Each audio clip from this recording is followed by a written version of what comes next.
Well, good morning to you all. Tony Virtue speaking, Virtue and Partners with our regular monthly update, and happy Christmas to you all. Personal level, just got back literally last night from Scandinavia. Got up to see the Northern Lights and time in Finland and Norway, and you always learn something when you travel, and you see my graph there showing the happiest people in the world, and apparently Scandinavians are the happiest people in the world.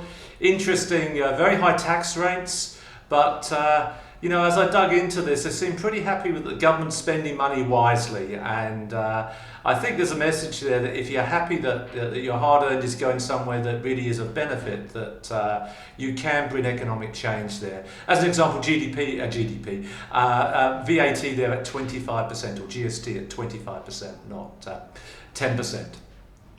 Markets at quite an inception point at the moment, and what I thought I might do, I often do this time of year, is look at some of the key issues that we face, and so I'm just going to go through them one by one, actually refer to my notes as I do that. The first thing I would say is markets are at an inflection point. What I mean by that is it does look like interest rates, if they're not at the bottom now, are closer to that. Now, why is that the case? Well, inflation continues to be stubborn, particularly in Australia.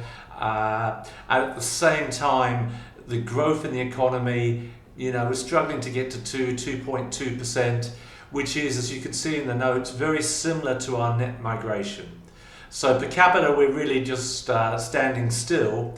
And so there's a bit of an inflection point. Will interest rates go up? Will they go down? The reality, and the RBA will be making an announcement this afternoon, is they'll probably do nothing for quite some time. The US, we expect them to drop rates tomorrow night. So there is a little bit of a pari passu there. So to some extent, let's just go through some of the key things that I think we will need to address. The first thing I would say about Australia is there really is an over-reliance now on property and property prices. And just to remind you, your home is free of capital gains tax when you sell it. Investment properties, 50% of it's exempt from tax. But if you have personal exertion income from working, 100% taxable. So much more attractive to have assets going up in value than actually generating income and paying tax on that. Now that is driving a lot of decision making, and in aggregate Australia, $21 trillion of assets, as I've spoken to before, over 11 trillion of that in residential property, and that's continually driving things. The second thing I would say is a real over-reliance on migration. We do go into this in some detail. A lot of the maths it needs to be understood that people are on temporary visas. They will go back to their countries of origin. But there's a mathematical equation here. It's about 2% each year of the population of Australia, and that is really driving demand, particularly in the investment space for residential properties where people are renting, and that again is driving up some of the mathematics there. Third thing I'd say is obviously our friend artificial intelligence, and who is benefiting from that? Is it employers? Is it employees? I've been spending time overseas earlier in the year, places like Switzerland, in Holland, Netherlands. They're now looking at 4-day weeks, and the question becomes, who is paying for the 5th day? Is it the economy? Is it the employer? Are people actually having to fund this themselves? So there's very good positive things happening with technology, which is releasing time for people. The question then becomes, who is actually funding that? People still need mortgages to pay, rent to pay, etc. Already people have more and more part-time jobs, whether that's Ubering, whether that's Airbnb. So these sort of gig economy jobs that can drive money there. The next thing I would say is an over-reliance on these magnificent seven, these large US companies. We keep talking about the Nvidias, the Apples, the Microsofts, all having bigger cap rates than the entire Australian stock market.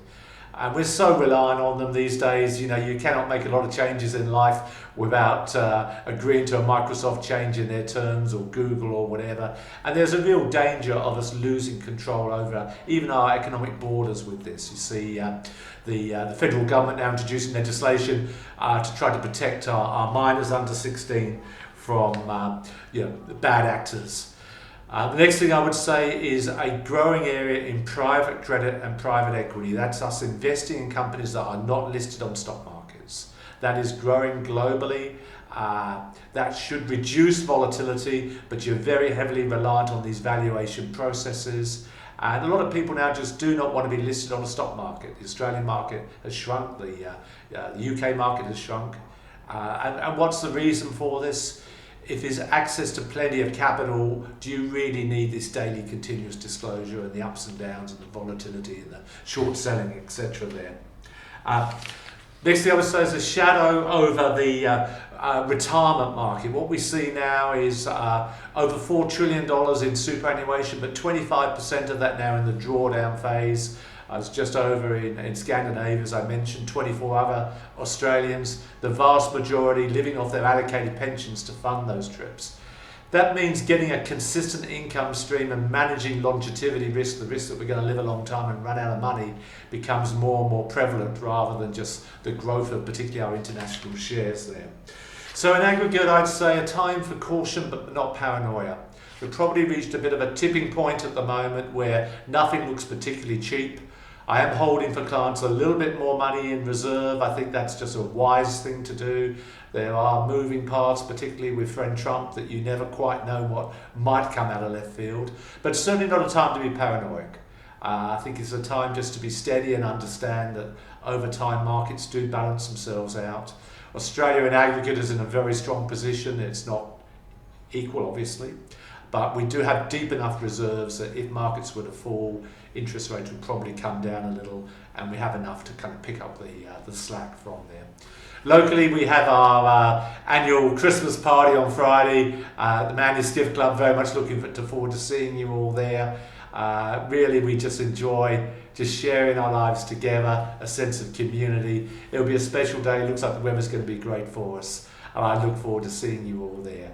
From Fiona and myself, take care, Tony Virtue, when experience pays.